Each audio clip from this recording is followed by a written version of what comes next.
আজি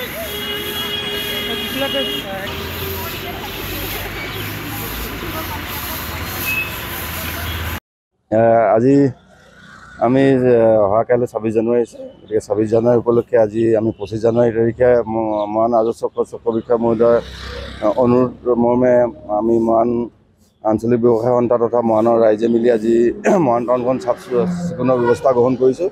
ইয়াত আমাৰ মৰাণ ৰাজহ চক্ৰ বিষয়া মহোদয়ৰ লগতে সংযুক্ত চক্ৰ বিষয়া মহোদয় লগতে মৰাণ বিষাৰী পঞ্চায়তৰ মাননীয় সভাপতি দিলীপ গগৈ ডাঙৰীয়া উপস্থিত আছে।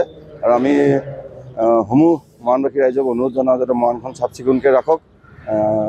অহা 26 জানুৱাৰী উপলক্ষে আমি সকলোকে আজিৰ দিনটোত পুনৰ এবাৰ অনুৰোধ জনাইছোঁ যাতে আপোনালোকে নিজৰ নিজৰ অঞ্চলটো চাফ চিকুণ কৰি ৰাখক।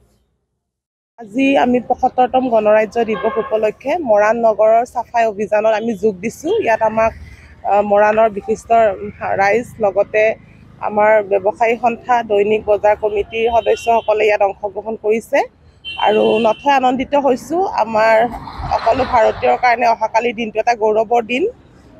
সেইটো কাৰণে আজি আমি চাফাই অভিযানটো আজি গণৰাজ্য দিৱসৰ লগত সংগতি ৰাখি পালন কৰিছোঁ। লগত অহাকালি আমাৰ মৰাণ ৰাজহ চক্ৰ কাৰ্যালয়ত গণৰাজ্য দিৱস উদযাপন কৰা হ'ব।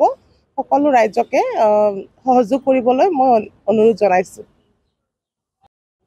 আজি আমি অহাকাইলৈ 26 জানুৱাৰী আছে। গতিকে 26 জানুৱাৰী উপলক্ষে আজি আমি 25 জানুৱাৰী তাৰিখে মৰাণ ৰাজহ চক্ৰ বিষয়া মহোদয়ৰ অনুৰোধ মৰ্মে আমি মৰাণ আঞ্চলিক ব্যৱসায় সন্থা তথা মৰাণৰ ৰাইজে মিলি আজি মৰাণ টাউনখন চাফ চিকুণৰ ব্যৱস্থা গ্ৰহণ কৰিছোঁ। ইয়াত আমাৰ মৰাণ ৰাজহ চক্ৰ বিষয়া মহোদয়ৰ লগতে সংযুক্ত চক্ৰ বিষয়া মহোদয় লগতে মৰাণ বিষাৰী পঞ্চায়তৰ মাননীয় সভাপতি দিলীপ গগৈ ডাঙৰীয়া উপস্থিত আছে। আৰু আমি সমূহ মৰাণবাসী ৰাইজক অনুৰোধ জনাওঁ যাতে মৰাণখন চাফ চিকুণকৈ ৰাখক। অহা 26 জানুৱাৰী উপলক্ষে আমি সকলোকে আজিৰ দিনটোত পুনৰ এবাৰ অনুৰোধ জনাইছোঁ যাতে আপোনালোকে নিজৰ নিজৰ অঞ্চলটো চাফ চিকুণ কৰি ৰাখক। আজি আমি ৭৫তম গণৰাজ্য দিৱস উপলক্ষে মৰাণ নগৰৰ চাফাই অভিযানত আমি যোগ দিছোঁ। ইয়াত আমাক মৰাণৰ বিশিষ্ট ৰাইজ লগতে আমাৰ ব্যৱসায়ী সন্থা দৈনিক বজাৰ কমিটিৰ সদস্যসকলে ইয়াত অংশগ্ৰহণ কৰিছে আৰু নথৈ আনন্দিত হৈছোঁ। আমাৰ সকলো ভাৰতীয়ৰ কাৰণে অহাকালিৰ দিনটো এটা গৌৰৱৰ দিন।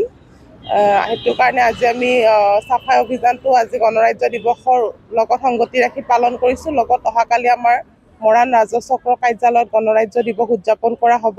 সকলো ৰাইজকে সহযোগ কৰিবলৈ মই অনুৰোধ জনাইছোঁ।